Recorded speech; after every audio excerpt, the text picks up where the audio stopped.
Alessia breathes heavily, begging Lord Eric to stop and saying she cannot take any more. He leans over her in bed, their intimate moment continuing despite her pleas. Later, as the morning light breaks, she sits up, flushed and disheveled, declaring that this is all his fault. Eric tells her it is indecent for her to be dressed like that.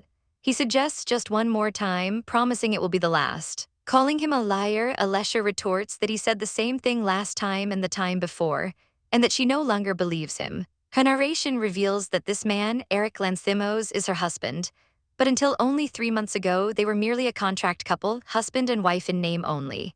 Their story, she explains, began with a war. In the year 1374, the king of the Orion Empire died without an heir, leading to a succession crisis. The neighboring nation of Alicia used the chaos to try and annex the empire's southern territories. After 5 long years, the war was finally ended by the 23-year-old Grand Duke, Eric Lanthimos. On the day of his triumphant return, nobles and commoners gathered to celebrate the hero who saved their nation. He appeared with Alessia Calenda, the third princess of Alicia, who was seen as a symbol of shame and the most unpopular spoil of war he had acquired.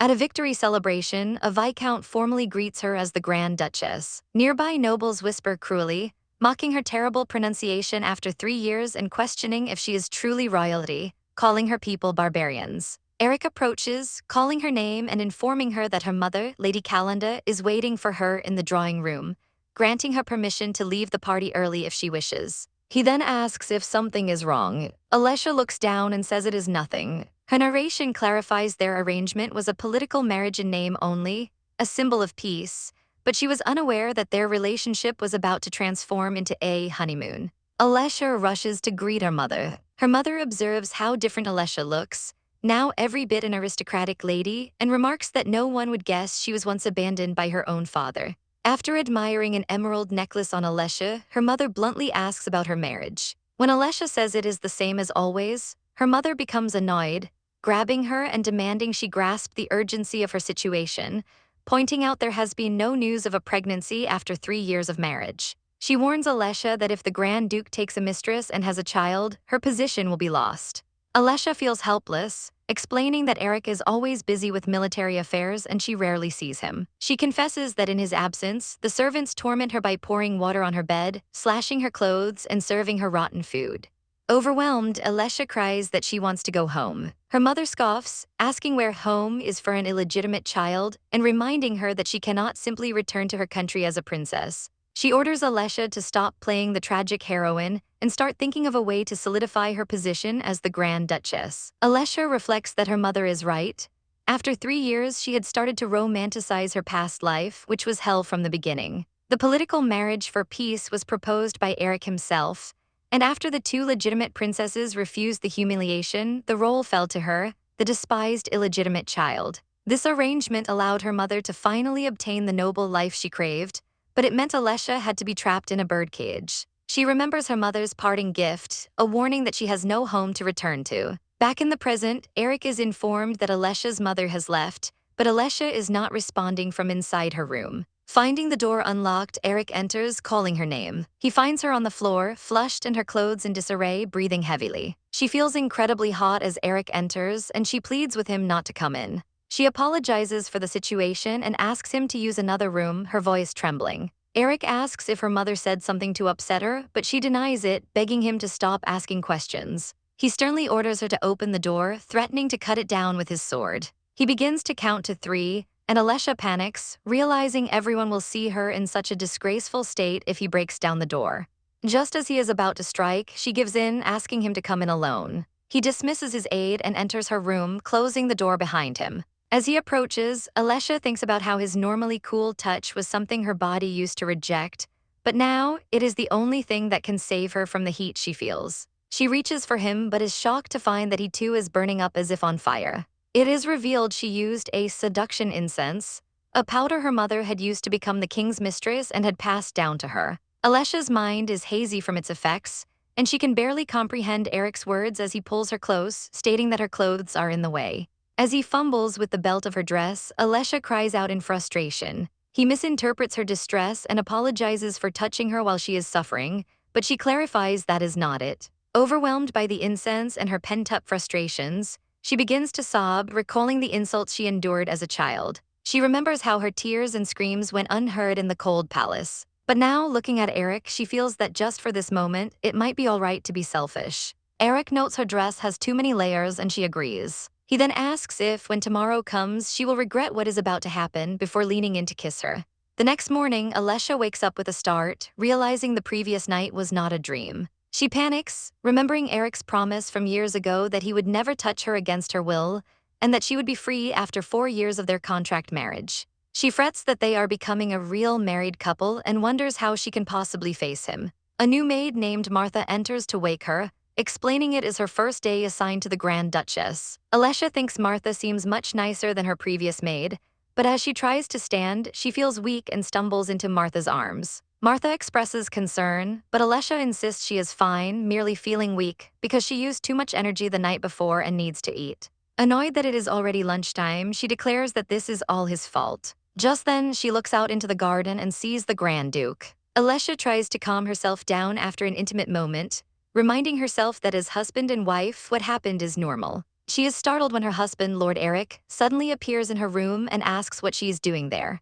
She lets out a surprised scream. Flustered and embarrassed, she claims she was just passing by as a maid rushes in to check on her. Later, a servant asks Lord Eric if he wants his meal in his study as usual, but he declines, deciding to have lunch with Alessia.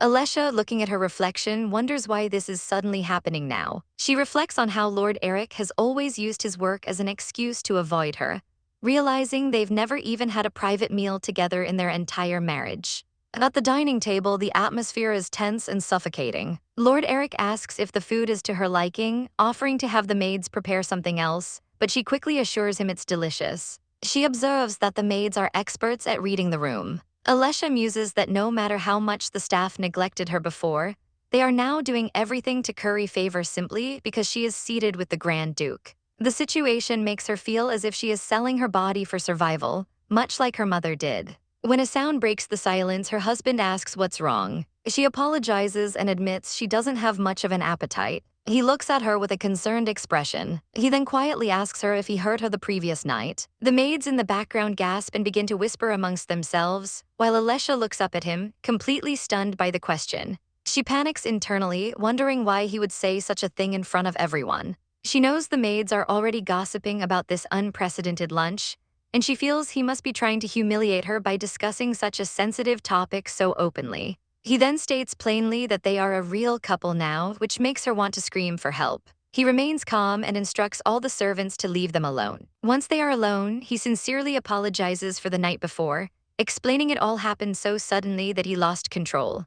He asks if she is hurt, but she denies it. She explains that her mother gave her some incense, which she accidentally dropped, adding that her mother is worried about her inability to conceive. She quickly retracts, insisting she doesn't want a child and that it was all an accident they should pretend never happened, then tries to flee. He calls her name, stopping her. He gently takes her hand, expressing his hope that she won't grow to hate him for what happened.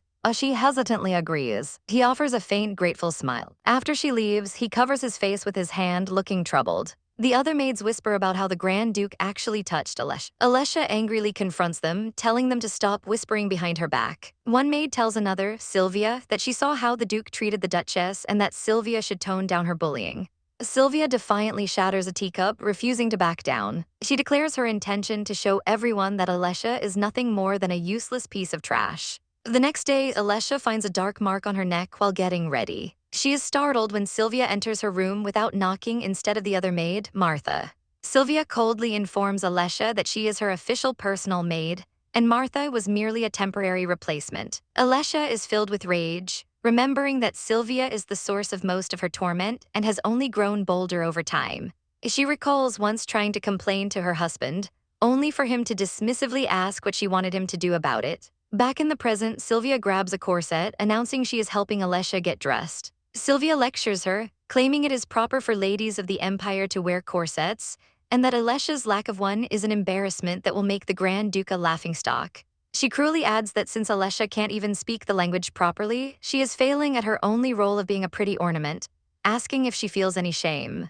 This triggers a flood of painful memories of Sylvia's past verbal abuse, mocking her figure, belittling her status, and questioning her very presence in the household. Alessia remembers how this constant harassment led her to develop anxiety and an eating disorder. She recalls her obsession with her weight, feeling that eating was a sin. A flashback shows a kinder maid, Martha, finding the corset and being shocked that Alessia believed she had to wear it. Martha explained that the trend of wearing harmful corsets was long over, after a public incident led to a movement against them. Martha's question about where she got the corset sparked a realization in Alessia. She finally understood that Sylvia had been manipulating her inferiority complex to control her. Filled with newfound resolve, Alessia looks Sylvia in the eye and tells her she's fired. When Sylvia scoffs, Alessia firmly declares her authority as the mistress of the house and Sylvia's employer. She lists Sylvia's offenses, from abandoning her post to the emotional abuse involving the corset. Sylvia retorts that Alessia doesn't have the authority to fire her alone. But Alessia confidently challenges that notion. As Sylvia grips her arm, Alessia proposes they settle the dispute in front of the Grand Duke, secretly wondering who he would side with. Sometime later, Martha is officially appointed as Alessia's new personal maid. A brief flashback shows a defeated Sylvia storming off, unable to comprehend how the previously submissive Alessia had stood up to her. Martha joyfully embraces Alessia, who explains that Sylvia ultimately backed down without them having to involve Lord Eric. Alessia feels a sense of exhilaration from her victory. She asks Martha what the other maids have been saying. Martha reports that the staff now believes the Grand Duke loves Alessia more than they thought, and they are reconsidering their behavior toward her. Realizing that passive endurance is useless, Alessia asks Martha to help her change. Soon after, a servant informs Lord Eric that he has a visitor, and despite his claim of being busy, he is surprised to learn it is Alessia. She enters his study carrying a tea set, explaining she heard he was working late and brought him tea to help with fatigue. As she serves him, he remarks that he didn't know she wore such clothes. She replies that it's a change of pace now that she's free from corsets, then informs him that she has dismissed her personal maid and hired Martha. She apologizes for not consulting him first, but he gently says her name, Alessia, and assures her that as his wife, she has the full authority to manage the household and doesn't need his permission. Moved by his words, she tells him she has one more request. When she asks for a new language tutor, he explains that finding someone fluent in both their languages will be difficult. She apologizes for the request, but he surprises her by saying it's not impossible and that he will handle it. Alessia is relieved he didn't ask why she wanted a new tutor, recalling how her previous one, Mrs. Michelle, despised her and provided no real instruction. She remembers Mrs. Michelle berating her for not knowing a simple word and calling her a disgrace to her title as a princess. Alessia feels hopeful that with a proper teacher, she can finally learn the language, improve her life, and maybe even make friends. Her thoughts are interrupted when her husband hands her a book. He has decided to be her new teacher himself, much to her shock. He asks her to read a passage aloud, reassuring her that being understood is more important than perfect pronunciation. His proximity makes her nervous. She can feel his breath as he leans in close. She reminds herself this is a golden opportunity, and she must seize it to win his favor and secure her position.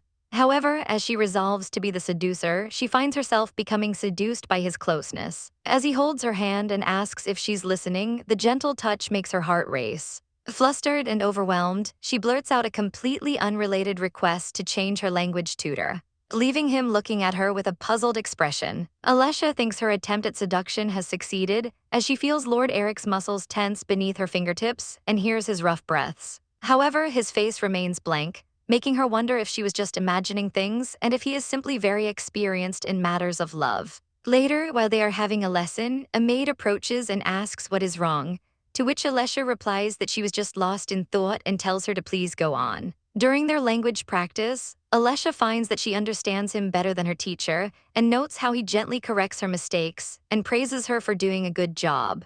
She reflects that she used to think he was cold and scary, but now realizes she shouldn't judge people by their looks. They decide to take a break to try the tea she prepared. As he takes the cup, he tells her not to try so hard. Suddenly, Eric begins to cough violently. Alessia rushes to his side in concern, asking if he is all right. He grabs her arm forcefully, his eyes blazing as he demands to know what she put in the tea. Alessia looks in shock from the tea set to her own hand, a flashback showing her adding something to the pot, the reality of the situation dawning on her. Eric angrily demands to know what exactly she is trying to do. He glares at her and says this isn't an accident. Looking terrified, Alessia insists it's a misunderstanding, admitting that while she was trying to get his attention, she would never go this far. He coldly asks what her objective is, questioning if she did all this just to get a new tutor and maid. She tearfully explains that it's natural for a wife to want to please her husband. Leaning in close, he tells her this means she is prepared for the consequences, asking her if that isn't right. In the present, Alessia reflects that she was indeed thinking of doing something like this from the start. A maid sees her holding a small box and asks if it's a gift for the Grand Duke. Alessia dismisses it as a cheap trinket, musing that she knew pleasing her husband would win his favor, but she always seems to falter when it matters most. Her thoughts drift to a fantasy of what she truly wanted, for their eyes to meet, for their fingers to touch even by accident, and for their senses to stir. She had imagined their intimate moments would be calm, not the overwhelming passion she recalls from a heated encounter in a bath. In the memory, she gasps for him to stop, saying she can't breathe. He pulls her from the water. The encounter feels completely different from before, a stark contrast to his previous gentle warmth and tenderness. He notices her lingerie and remarks that she came well prepared.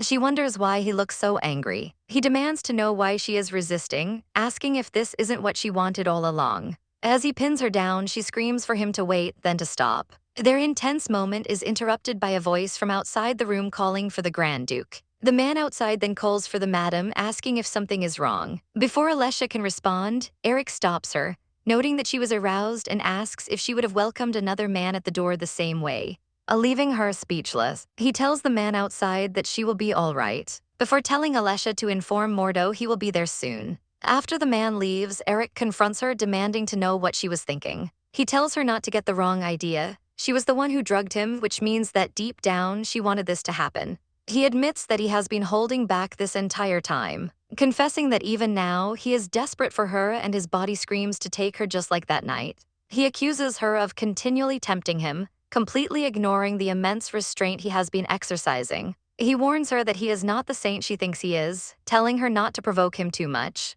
Alessia later reflects that she doesn't even remember how she got away from him. All she can recall is his pained expression and the heat of his skin. That very afternoon, Lord Eric departed with his troops. The Grand Duke's confidant Evan remained at the estate, and later approaches Alessia, presenting her with a box containing a key, explaining that the Grand Duke entrusted her to hold it for him. 2 months have passed since Eric's departure, and Alessia finds herself alone in the estate once again, which she notes is not out of the ordinary.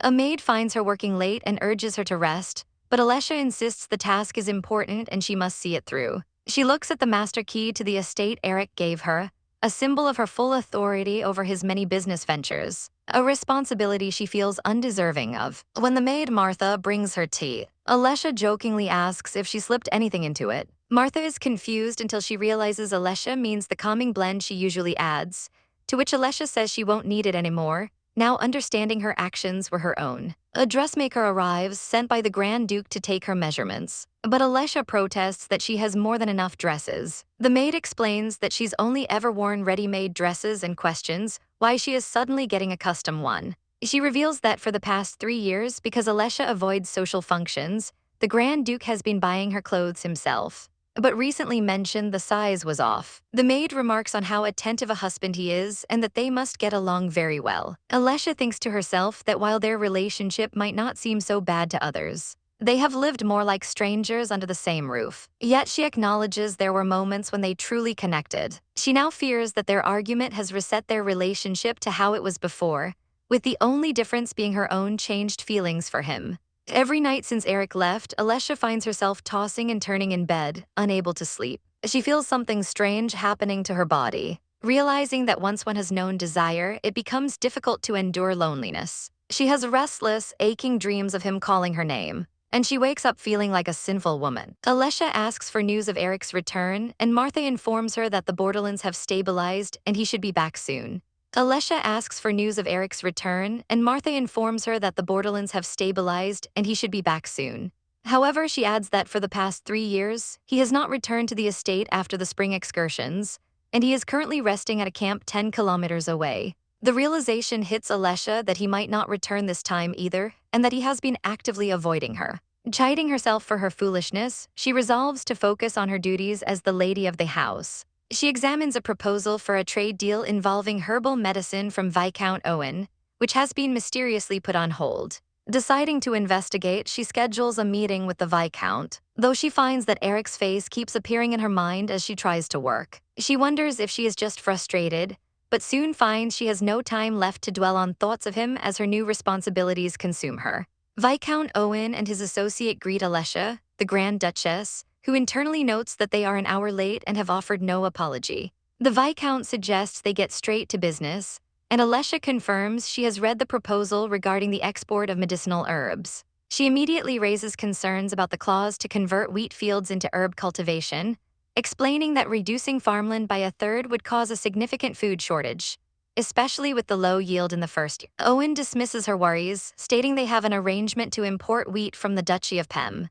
Alessia counters, questioning the stability of such a deal and the risk to the people's livelihood if the supply were to be cut off. The Viscount's associate interjects, condescendingly remarking that their top experts formulated this plan and asking what a woman who only deals in armchair theories could possibly understand. Alessia calmly maintains she is thinking from the commoner's perspective, but the man retorts that this is a once-in-a-lifetime business opportunity and insinuates she is against commoners making money. Viscount Owen smoothly intervenes, patronizingly saying it is natural for her to not understand, given she just took over the family business. He argues the economic benefits of herbs far outweigh foodstuffs and scoffs at the idea of a food crisis, boasting of his strong relationship with the Duchy of Pem's ministers, unlike the treacherous Ilishans. He then proudly points out the plan was led by his talented eldest son and urges her to sign the documents now that she surely understands. As the men tell Alessia she is overthinking things and just needs to listen,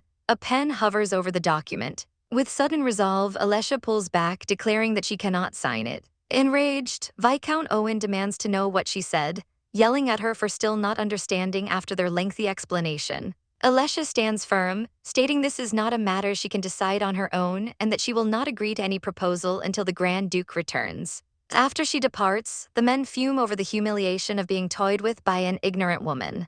Back in her chambers, Alessia tells her attendant it is fine, though she wishes Lord Eric were there to consult. A few days later, a maid bursts in with terrible news. A fire has broken out in the farming village. Alessia finds it suspicious, as it has been raining for days, and her attendant wonders if Viscount Owen is responsible. Alessia considers it might be revenge for not signing the contract, recalling his massive gambling debts. She deduces his plan: burn the crops to create a crisis, forcing her to agree to the herb cultivation plan while simultaneously destroying her credibility as the new administrator. When she arrives at the estate, she is met by the distraught villagers, victims of the fire. Her attendant reminds her of the Lanthimos family's long-standing relationship with Viscount Owen and cautions her against speculation. Alessia addresses the crowd with sorrow, promising not to abandon them, but a man shouts that they want an explanation, not sympathy. Another man presents his severely burned mother, recounting how the fire spread in an instant while she tried to save their crops, leaving her with lifelong suffering. The villagers demand to know the truth behind the fire, declaring they cannot accept such an injustice. Determined, Alessia tells her attendant Evan to prepare the carriage, stating she is going to see Lord Eric. Meanwhile, Lord Eric and his second-in-command, Joseph, are discussing the end of peace negotiations. Joseph teases Eric about not going home, asking if he and his wife are fighting again and mocking the invincible Grand Duke for being a henpecked husband. Eric retorts that Joseph, having never been with anyone, wouldn't understand. Their banter is interrupted when a guard stops Alessia from entering the restricted area. She pleads that it is an emergency and Eric recognizes her at once, calling her name. She runs to him, falling into his arms and desperately begging for his help. Alessia explains that she believes Viscount Owen started the fire, but when Eric asks for proof, she admits she has none, only that the timing is too perfect. Eric dismisses it as speculation and tells her he cannot act on her word alone. Noticing she came with only a few guards, he insists she stay the night, promising to arrange a carriage for the morning and assuring her that he will handle the fire. The next day, as she prepares to leave, a dejected Alessia feels she only managed to act as a messenger. Joseph approaches her, correctly guessing her thoughts that Eric might protect a high-ranking suspect. He introduces himself and, in response to her strategic question, explains that if he were Owen, he would hide the arsonist by either killing them or sending them out of the country.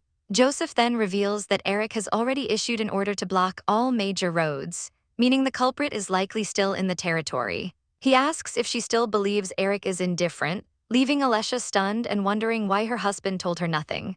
Joseph explains it is likely part of the Lanthimos' nature, recalling a time he thought Eric incapable of emotion, even when discussing a potential political marriage that Eric surprisingly expressed interest in. The memory shifts to a younger Eric challenging Joseph to a sparring match. In the present, Eric confronts Joseph, telling him to pick up his sword. Joseph, though sensing Eric's anger, seems excited for a fight. Their duel is prevented by Alicia, who steps between them and tells Eric she needed to speak with him. Joseph muses that Eric truly is a henpecked husband. Alicia apologizes for the trouble she has caused, but explains she couldn't leave the villagers without an explanation. When Eric asks what she can do, she admits she doesn't know but is willing to learn, pleading with him not to send her away. Eric looks at her intensely, clarifying he wasn't sending her away but questioning why she seemed to be siding with Joseph. He declares that he is her husband and tells her not to stand next to the other man. Flustered, Alessia realizes she was just trying to get his attention. Eric relents, allowing her to stay but warning her to avoid danger and to punch anyone who bothers her next time.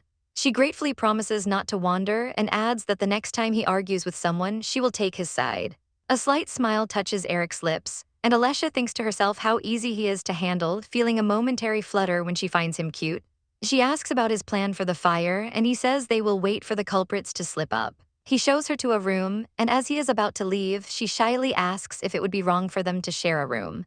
Alessia immediately regrets her forwardness, realizing her desire to spend more time with him sounded like a proposition, though a part of her doesn't want to take it back. Eric asks her to repeat herself, feigning that he couldn't hear, and reminds her she knows where such talk leads. He tells her now is her chance to back out. He leans close to her on the bed but then abruptly stands, tells her to get some rest and leaves. Lying alone, Alessia laments how close she was to giving herself to him. The following day, they arrive at the devastated village, greeted by the hopeful residents. The villagers are eager to rebuild, but Eric coldly tells them the village might just be burned down again and that they lack the funds to keep starting over. He adds that disturbing the scene would make it harder to find the arsonist. The villagers react angrily to his tone, accusing the nobles of only seeing them as tax revenue.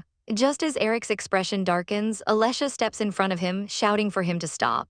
She addresses the crowd with empathy, acknowledging their pain and affirming their shared goal of catching the culprit and rebuilding. She asks for their cooperation and, as their lord, promises that House Lanthimos will find the person responsible. Her speech calms the villagers, who agree to follow her lead. Elsewhere, Viscount Owen learns of the Grand Duke's return and panics, as he now has the military involved and his arsonist is trapped near the village. Facing ruin if the truth is exposed, he grimly concludes that they have no choice but to take further action. Back at the village, Alessia turns to Eric with a cute, puzzled expression, asking him what she said that was so wrong. Alessia looks upon the devastated village and remarks on how awful the scene is. She asks how the fire, which supposedly started in the fields, could have caused so much damage inside the village itself. A villager explains that this year the army's purchase of horses caused the price of feed to skyrocket, leading everyone to store wheat and rice straw in their homes, which then acted as perfect kindling for the fire. The only relatively undamaged building is the church, where everyone is currently taking shelter.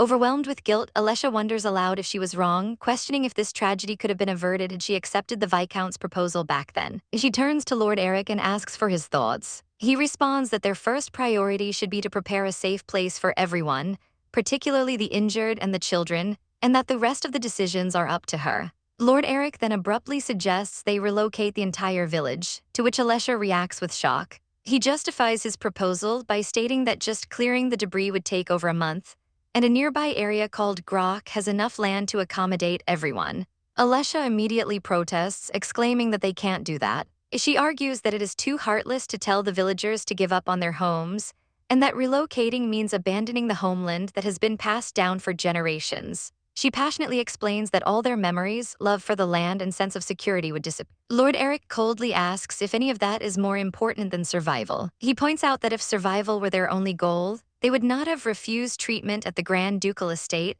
and dragged their injured bodies all the way back to the village. He states that it's not just houses that get hurt, but people's hearts as well. He elaborates that while a physical wound will eventually close, healing a wound in the heart requires a place to belong. He describes a home as a place that will embrace you no matter how much pain you endure in the world. That, he concludes, is what a home truly is. Alessia firmly states that she will never agree to a decision that makes the villagers abandon their homeland. She insists that such a decision should only be made after getting the entire village's consent. Realizing she got carried away, she apologizes for speaking out of turn. A village elder approaches and agrees with the Grand Duke's sentiment, acknowledging that a decision must eventually be made, no matter how much their hearts ache. The elder confesses that the pain is like a needle stuck in her heart. She tells Lady Alessia that if she were asked whether she wished to move, she would say no. The elder then declares that from now on, they will leave everything in Alessia's hands. She adds that she believes the Grand Duke only said what he did to motivate a downcast Alessia, who wasn't voicing her own opinion. She suggests that his words probably cheered Alessia up and that the Grand Duke may care for her more than she thinks. Lord Eric approaches and compliments the elder on being quite good with words. Alessia, flustered, asks if there wasn't another way to handle the situation, complaining that his words made her blood run cold because she thought he was being serious. He confirms that he genuinely thought it was a good proposal. In a moment of frustration, Alessia thinks to herself that the man has no heart and that things will get out of hand if she leaves decisions to him. She demands that from now on he must tell her before making a decision. As she walks away after he agrees, a red-haired woman watches from the shadows, noting that the woman Alessia is really here. Later, while trying to work, the red-haired woman, Sylvia, hurts her hand and laments that at this rate, she'll fail again and won't be done before morning. Alessia finds her outside and asks what she is doing. Sylvia is startled to see her, questioning why she is there. Sylvia coldly states that she was fired because of her own actions and has nothing to say to Alessia. Alessia remains silent, prompting Sylvia to call her a filthy Alicia. She accuses Alessia of being involved in the fire, and when Alessia doesn't answer, Sylvia takes it as confirmation. Alessia angrily tells Sylvia to get out, declaring there is no place for her there. As Sylvia continues to taunt her, Alessia repeats her demand for her to leave, calling her a cursed woman. Another man grabs Sylvia's arm, telling her to let go. Sylvia tells him he came at just the right time and to come with her. She reveals that the woman is the princess of Ilisha, a spy from an enemy nation who was involved in the fire, and that thanks to her, Sylvia lost her job. She reveals that the woman is the princess of Ilisha, a spy from an enemy nation who was involved in the fire, and that thanks to her, Sylvia lost her job.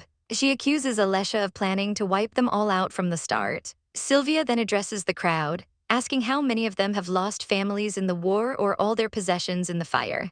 She questions how Alessia has the nerve to walk back into their village. Alessia tries to defend herself, stating that she never tried to hide where she came from and that she only wanted to help.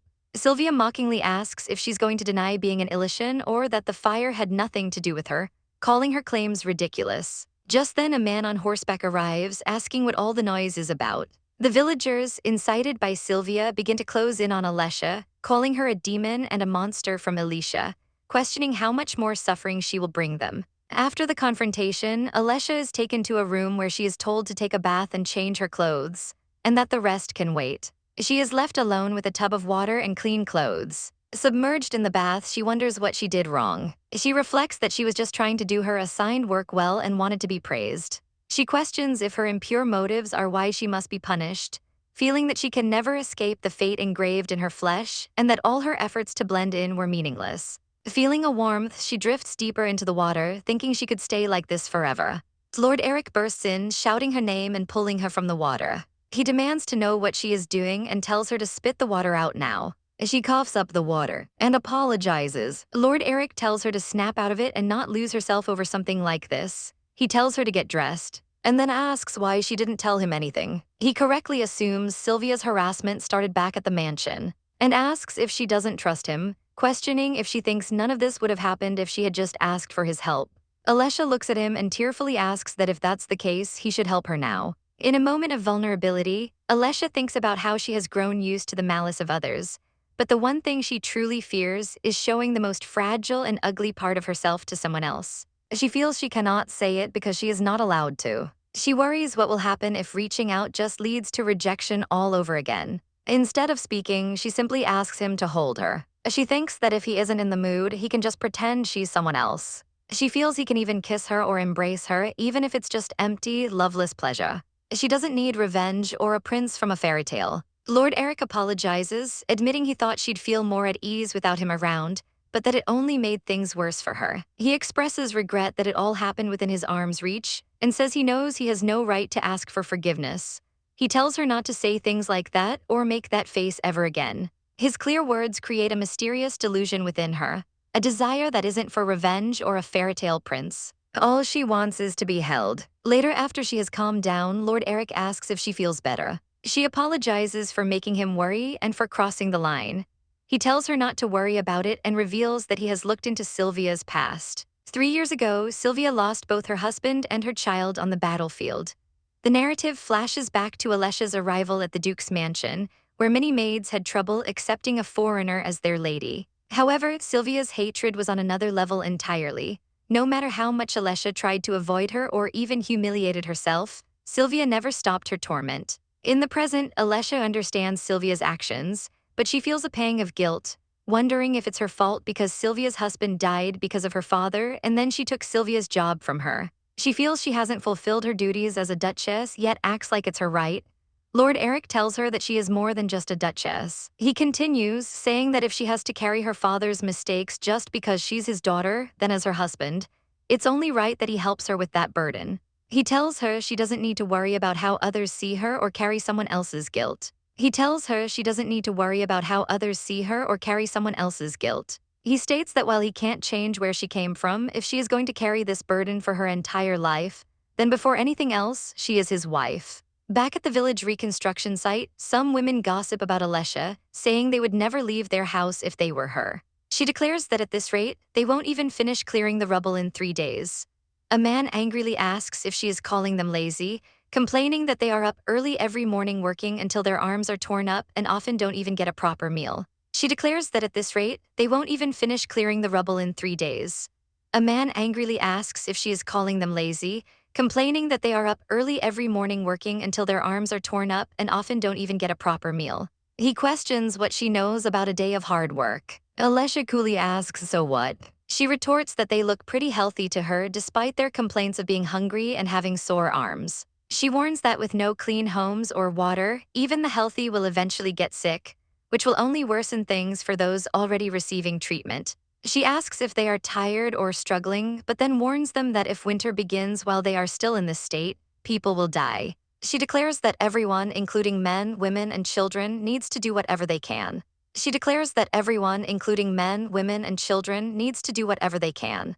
Another villager tries to de-escalate the situation, but Alessia tells the man that if he doesn't like it, he's free to go with the military. Another villager tries to de-escalate the situation, but Alessia tells the man that if he doesn't like it, he's free to go with the military. She looks at the dissenters and states that if they can't stand taking orders from a lowly Ilishan, then they can go rebuild everything on their own. Faced with her ultimatum, the men fall silent and she tells them to suit themselves. Alicia walks through the bustling courtyard, observing the servants going about their day. She reflects on the newfound quietness in her life, realizing that no one dares to speak ill of her origins anymore. She recalls Lord Eric's advice that she doesn't need anyone else's approval and considers that keeping her distance might be the best way to earn respect. A maid approaches to inform her that Sylvia has been isolated in the garden shed. Another maid wonders what they should do, recalling the house rules which state that raising a hand against Alicia results in 30 lashes and exile. Sylvia is shown on her knees, desperately begging Alicia for forgiveness. Alicia remembers a time when Sylvia was earnest and had a good relationship with the other residents, before the tragedy of losing her husband and son changed everything. The maid continues to plead for Alicia to forgive Sylvia this one time. Alicia internally admits it would be a lie to say she holds no grudge after 3 years of harassment. She reasons that as a long-serving maid, Sylvia should have known the consequences of laying a hand on her, especially in front of Lord Eric. Alicia questions whether it was truly a moment of blind rage. She decides not to make a decision right away and instead wants to talk to Sylvia first. Alicia reflects that this is the first time she's looked at Sylvia from a position of power, admitting she used to have an inferiority complex and couldn't even meet her gaze. She acknowledges that while she is not a judge, she now holds the power to decide Sylvia's fate with a single word, a power she inherited from her husband. She wonders if this is why her mother clung so desperately to her status. Steeling herself, Alicia orders the maids to untie Sylvia. Once freed, Sylvia angrily confronts Alicia, questioning her motives and accusing her of playing the saint. Alicia calmly states she only wants to know if Sylvia was acting on her own or following someone's orders when she threw dirty water on her. Sylvia refuses to answer, taunting Alicia about the Duke's absence and sneering that the House of Lanthimos has fallen. Alicia warns her to stop. Alicia reminds Sylvia that there are guards at the entrance and any trouble will lead to her capture. She also points out the maid who stood up for Sylvia is now at risk, as she would not walk away unharmed if anything happened to Alicia. Alicia declares that she doesn't care what Sylvia thinks of her, but she will not tolerate anyone speaking ill of her husband and warns her to watch her words. She asks one last time if Sylvia was really acting alone. The scene reveals Sylvia secretly meeting with two unknown men, confirming she was not. Sylvia accuses Alicia of being a spy for Alicia and making up lies. Alicia realizes Sylvia's actions, the violence and harsh words, were driven by a misguided sense of patriotism. Alicia points out that while Sylvia harassed her, she never treated the Ilician nobles who came to the mansion for business with the same attitude. She asks why she was the only one targeted. When Sylvia can't answer, Alicia provides the answer for her. It was because she was the weakest and most accessible target. Alicia questions why Sylvia would join forces with the very people who brought harm to her homeland, all for the sake of revenge against her. Sylvia denies ever siding with them. Alicia offers her a deal. If Sylvia can get them out of their current predicament, she will pass on any of her requests to the Viscount. Enraged, Sylvia lunges at Alicia, calling her a murderer and an arsonist. Alicia calmly remarks on how foolish Sylvia is for getting caught. Sylvia scoffs, asking what good telling the Duke will do and rhetorically asking if Alicia really believes he would choose her over the Viscount. She adds that even if they are caught, the nobles will get off lightly. Sylvia reveals the nobles' plan to preserve a bit of honor and return later to take revenge on Alicia and her allies. She instructs Alicia to follow her instructions to ensure the village's future is safe. She presents a choice, the woman she hates or her homeland and the people of her village. Sylvia then reveals that there are explosives buried in the hill behind the village. She explains that the nobles will try to escape when Alicia, feigning inability to bear the pain, requests an escort to return to the palace. But if she doesn't go back, a different outcome is implied as Sylvia's eyes gleam with a hidden motive. Suddenly, an explosion rocks the area and Alicia falls from a cliff. In her descent, she prays to God to protect Lord Eric. And at the bottom of her fall, she is caught by Eric himself. Eric is seen being thrown from his horse during a pursuit. The man he was chasing warns him not to come any closer, or he will do something drastic. Eric, injured but determined, tells the man to stay still if he doesn't want to die. His men arrive, and he tells them not to let their guard down as the man could still be armed. The captured man insists he was just hunting, but the soldiers point out they've been guarding the roads for 3 days. The man claims he was chasing a deer and got lost. One of Eric's men notes that the terrain is tricky. Eric asks the hunter where he got his gun. The hunter claims it's normal for a hunter to have one, but Eric observes that most hunting guns are old and misfire, whereas this one is precise, something a commoner shouldn't possess. He asks the man once more about the gun's origin. The man breaks, agreeing to talk and lead them to his allies in exchange for his life. But before he can, he makes a sudden move. Alicia tries to rush into the forest, convinced Eric is in danger, but the guards stop her, explaining they can't let anyone in until the arsonist is caught. She insists she must go, and when they refuse, she declares she will go herself. Just then, the sound of a gunshot echoes through the forest. Alicia cries out Eric's name in fear. She runs towards the sound, pushing past the guards. The guards plead with her to go back to the village, warning her that the path is dangerous. She ignores them, running toward a cliff edge. Below, the guards find the Duke's horse riderless. They immediately order a search down the cliff face. Alicia, seeing this, approaches the unstable cliff edge in despair. She remembers their strained life as strangers for 3 years and how they had only just begun to face each other, with her finally sharing the pain she had been carrying. She had started to hope that this place could one day become a home. One of Eric's men, Ike, is shown falling from the cliff, telling Alicia to run as reinforcements are coming. He sacrifices himself to buy her time, urging her to hurry. He is seen aiming his rifle at an unseen enemy, declaring he knows he is committing treason but will do it anyway, praying that the Duke and Lady Alicia can meet again safely. Alicia, alone in the rainy forest, despairs over her inability to ride a horse, recalling how she was always too afraid to learn when Eric tried to teach her. She feels she wasted 3 years and now can only pray for his safety as the weather worsens. She shakes herself out of her despair, realizing she must survive if she wants to save her husband. She finds a horse by the water and struggles to calm it down. As she tries to mount, she slips and is dragged by the panicked horse into the water. And just as she thinks it's over, a hand reaches down and pulls her out of the water. She realizes it is Eric, and for the first time in her life, she feels her prayer has been answered. She awakens by a campfire, initially thinking it's a dream, but Eric is there asking if she's hurt. Overwhelmed with relief that he is alive, she realizes it is not a dream. She asks where they are, and Eric explains the rain was too heavy, so he found a place for them to rest, adding that she had fainted from shock. He assures her that his guards are fine.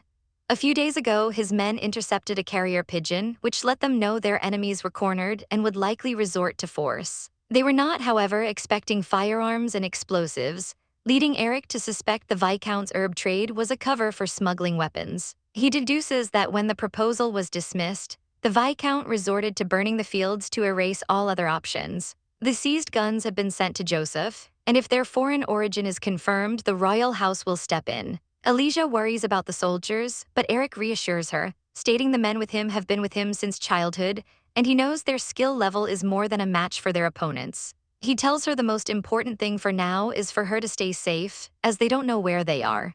He then offers her some food he has cooked, which she finds delicious. She is surprised to learn he can cook, and he explains it's an essential skill for campaigns and that boys in the Lanthimos family are taught from a young age. This makes Alicia realize she has never even seen his family since their wedding, as she was too nervous to look at them. As he asks what's wrong, she thanks him for the meal, flustered by the strange thoughts filling her head, realizing that until the rain stops, it will be just the two of them, alone together. The woman expresses alarm, pointing out that Lord Eric is bleeding and asking if he is hurt. He tells her it is just a scratch he received from a branch when he fell. She insists he cannot leave the wound like that, and after he admits he wrapped it poorly and has never been good at it, she volunteers to do it for him. As she tends to his arm, she explains that she knows how because as a child in Alicia, she always had to treat her own wounds. She recalls a time when her sisters kicked her off a cliff. She confesses that she no longer remembers what made them angry, suggesting it was not for any particular reason. Lord Eric listens intently, surprised that she is bringing up her past on her own. She reflects that her mere existence seemed to make others uncomfortable, but thankfully, after the fall, she had only twisted her ankle and was not in mortal danger.